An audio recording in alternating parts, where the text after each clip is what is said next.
Soutine, Book 2, Chapter 4, The Cité Filker, Part 1. 888 7th Avenue, New York. The famous opera man, a semi-homeless fixture, lifts his can and sets to work another day, delivering his hopeless arias. Removed across the avenue by uniforms at Carnegie Hall, the heartless monsters, he resumes his ballyhoo and de profundis on a sidewalk square on 57th, just below the studio of Ernest Critchlow, on the second floor of the Art Students League of New York. Critchlow taught an open session there on Thursday nights in '93. By luck, I'd landed at an office right across the street above the Brooklyn Diner. What the fuck, I thought, the League. What better place to meet the likes of Ernest Critchlow, Romare Bearden's partner in the Cinque Gallery, and what could beat 3-hour sessions with the Nude, Nirvana, every Thursday night. I cut across the traffic snarled on 57th on a blood quest, with a bag of oil tubes tossed and jostling on my back. It was a chance to fail, on par with painting in that most auspicious gallery uptown. My pants were caked with color on the night I met a realist from the Harlem Renaissance. Another wild man, Critchlow laughed. He'd vet my canvas, shake his head, and say, "All right, keep moving with the figure while it's wet." When he retired, I switched to Wednesday nights. Harari's class, upstairs. Hananiah. He was full of love.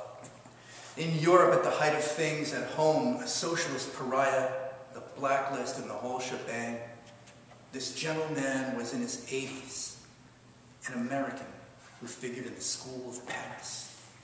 Judgmental? He was not, but all encouragement. "I love this color," he would say, and bend to see it closer in the battlement of oil across my slab. "Spare no expense. Your métier's impasto." There, I spent my Wednesday nights, an intense experience. The weary model, having posed all day, conveyed a softness. I would often sense her weight and form through color, in the way that greens and violets would develop in the pasty flesh tone I'd naively splay across my gessoed canvas. I'd begin to understand what Critchlow told me. Work it wet and keep up with the drama in the pose. Harari smiled. "I see a Turk, an odalisque. Matisse would see the same." The man was going blind. Sometimes he'd lurk behind a student quietly, then, "What's your name? You're Sally, right?" Robert." "Yes, of course." But he could see the paintings. When he came to mine, I'd watch his eyes. There is a source of clarity in art and in the process of creating, and Harari had a vast resource of images within. He could assess a canvas with an acumen and skill that cut through cataracts. "I'll tell you this, you're learning how to work with white. It's still the toughest color on my palette." "Oh, that's right, it's not a color." He would kill with his derisive jabs at dilettante opinions. I looked through catalogs and found examples of his early work. His avant-garde Parisian pictures brought to mind Georges Braque. I came across a painting titled Soutine's Studio. Soutine.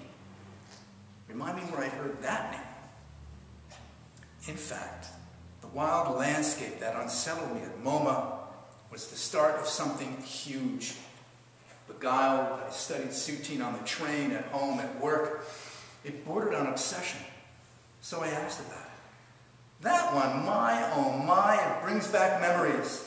Did you not know I took his studio at Cannes?" He left a week or two before I got there. We never met. I have to say, I loved Harari all the more for this. "Where's yours?" He'd lean into my painting. "It's approved. Come back next week and give it 3 more hours." And in the morning, there'd be Opera Man. And I'd think, you and me, pal, amateurs.